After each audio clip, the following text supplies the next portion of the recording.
Pendant 2 jours au tribunal correctionnel de Mulhouse, André Bamberski, 76 ans, va devoir se justifier. Cette fois-ci, il est le prévenu et Dieter Krombacher, l'homme qui a tué sa fille Kalinka en 82, la victime. Il est aujourd'hui accusé d'enlèvement et séquestration en bande organisée et complicité de violence volontaire en 2009. La justice doit aujourd'hui juger un père coupable d'avoir enlevé ou fait enlever l'assassin de sa fille afin qu'il soit jugé. Il comparaît aujourd'hui avec 2 personnes les auteurs présumés du kidnapping. Son avocat doit plaider l'acquittement. Nous l'avions rencontré il y a quelques semaines à Toulouse où il habite. Il se confiait sur son état d'esprit.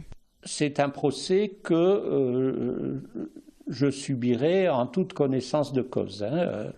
Bon, il est certain que je ne pouvais pas éviter ce procès, mais bon, pour moi, je ne mérite pas les 10 ans de prison que réclame le procureur du tribunal correctionnel de Mulhouse.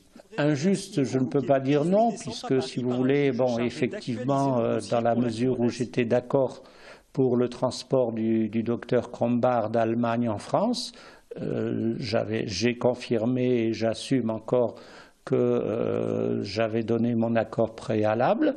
Par contre, je n'étais au courant de rien, donc si vous voulez, pour moi, à l'extrême, je peux être considéré comme complice de la décision d'enlèvement. Rien d'autre. Je n'étais pas au courant du tout des événements tels qu'ils se sont passés. Donc j'estime que je ne peux pas être accusé pour les violences, disons les blessures que le docteur Krombacher a subies, et encore moins pour l'association de malfaiteurs. André Bamberski risque jusqu'à 5 ans de prison. Il a déjà indiqué via son avocat qu'en cas de condamnation ferme, il ferait appel. Demain soir, ce sont 30 ans du combat d'un père qui cherchait la vérité qui doivent se terminer.